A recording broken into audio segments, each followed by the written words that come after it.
ഭാര്യ മക്കളും കുടുംബ വീടൊക്കെ ഒരു തന്നെ പള്ളിക്കകത്തൊന്ന് കിടക്കുന്നു. രാവിലെ ഒരു വൈകുന്നേരം വരെ പള്ളിയിലുണ്ട്. ഞാൻ അടുത്ത് എന്നിട്ട് ചോദിച്ചു, എന്ത് പറ്റി മോനെ? അപ്പം എന്നോട് പറയാനോ ഉസ്താദേ, ഉമ്മ ജന്മം തന്നുള്ള സത്യം തന്നെയാണ്. ഉമ്മയാണ് നോക്കിയത്, പോറ്റി വളർത്തിയൊക്കെ അവർ തന്നെയാണ്. ജീവിക്കാൻ സമ്മതിച്ചില്ലെങ്കിൽ എന്ത് ചെയ്യും? എന്ത് പ്രശ്നവും പ്രതിസന്ധിയൊക്കെ ഉണ്ടാകുന്ന സമയത്ത് ഒരു സമാധാനം കിട്ടാൻ വേണ്ടി പോകുന്ന സ്ഥലം വീടാണല്ലോ. വീട്ടിൽ സമാധാനം ഇല്ലെങ്കിൽ എന്താ ചെയ്യേണ്ടത്? പലരും കള്ളു കുടിച്ചിട്ട് ബോധം നഷ്ടപ്പെടുത്തി എവിടെയെങ്കിലും കിടക്കലുണ്ട് ഈ സമാധാനം കിട്ടാൻ വേണ്ടി. എനിക്ക് എന്നെ കൊണ്ട് കഴിയില്ല. ഞാൻ ദീനിലായി ജീവിച്ച് വളർന്നു വന്നതാണ്.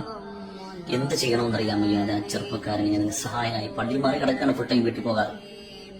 വീട്ടിൽ ചെന്നാല് ഭാര്യയോട് ഉമ്മയുടെ സമീപനം വല്ലാത്ത വിഷമം കൊണ്ട് അദ്ദേഹം എന്തെങ്കിലും പറഞ്ഞു പോകുമെന്നുള്ള പേടിയാണ്. കാരണം ഉമ്മയാണല്ലോ നമ്മുടെ എല്ലാം. ഉമ്മയാണല്ലോ സ്വർഗത്തിന്റെ കവാടം പോലും. ഉമ്മയോടുള്ള ആദരവ് കൊണ്ട് ഏതെങ്കിലും ഒരു ദുർഘട ഘട്ടത്തിൽ എന്തെങ്കിലും പറഞ്ഞു പോകുന്നത് പേടിച്ചിട്ട് വീട്ടിൽ ഒട്ടും സമാധാനം കിട്ടാതെ അദ്ദേഹം ഇങ്ങനെ പള്ളി മാറി ഇങ്ങനെ കിടക്കുക, പള്ളിയുടെ ഓരം ചേർന്ന്. എന്ത് പറഞ്ഞു കൊടുക്കണമെന്ന് പോലും നമുക്ക് മനസ്സിലാകുന്നില്ല. കാരണം എങ്ങനെ പറയും? ആരോടാണ് ഈ പറയേണ്ടത്? ഉമ്മമാരെ, നിങ്ങൾ മനസ്സിലാക്കേണ്ടത്, ഈ മക്കൾക്ക് നിങ്ങളുടെ മഹത്വം അറിയാം. നിങ്ങൾക്ക് അവരോടുള്ള കടമയും ബാധ്യതയും എല്ലാം അറിയോ? അവരോട് നിങ്ങൾക്കൊരു ബാധ്യതയില്ലേ? ഏറ്റവും കുറഞ്ഞത് ഇങ്ങനെങ്കിലും ഒന്ന് ചിന്തിക്കണം. എന്റെ മോൻ സമാധാനമായിട്ട് ഉറങ്ങണം എന്നുള്ള, അവൻ എന്റെ വീട്ടിൽ വന്ന് സമാധാനമായിട്ട് ഞാൻ പോറ്റി വളർത്തിയ മകൻ ഉറങ്ങണമെന്ന് ഏറ്റവും കുറഞ്ഞത് ചിന്തിക്കണം.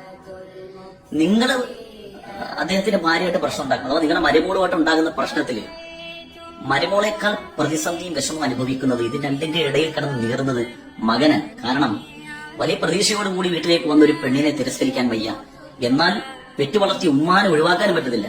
പിന്നെന്താ ചെയ്യേണ്ടതെന്ന് അറിയാൻ വയ്യാതെ ഈ ലക്കും ഒക്കെ കേട്ടിട്ട് ചില ആളുകളൊക്കെ മദ്യപിക്കുന്നതിന്റെ കാരണം പോലും പറഞ്ഞ വീട്ടിൽ സമാധാനം ഇല്ലെന്ന്. അവരങ്ങനെ കള്ളുകുടിയിലേക്കും കഞ്ചാവിലേക്കൊക്കെ പോയാൽ പോലും അതിന്റെ ഉത്തരവാദിത്വം നമുക്കാണ്. നമ്മൾ സമാധാനം കൊടുക്കണം. വീട്ടിലില്ല, വീട്ടിൽ സമാധാനം ഇല്ലെങ്കിൽ പിന്നെ എവിടെയാ സമാധാനം കൊടുക്കേണ്ടത്? ഈ ഭാര്യ ചിന്തിക്കണം, എനിക്ക് വേണ്ടി കഷ്ടപ്പെടുന്ന എന്റെ മക്കൾക്ക് വേണ്ടി അധ്വാനിക്കുന്ന എന്റെ ഭർത്താവിന് ഒരിക്കൽ സമാധാനം കിട്ടണം എന്ന് ഭാര്യയെങ്കിലും ചിന്തിക്കണം.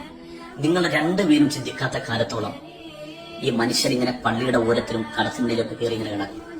അവസാനം ടെൻഷൻ അടിച്ച് അറ്റാക്ക് വന്ന് പണി തീരുമ്പം ഒരുവിധം സമാധാനമാവും എന്ന് എനിക്ക് പറയാനുള്ളൂ.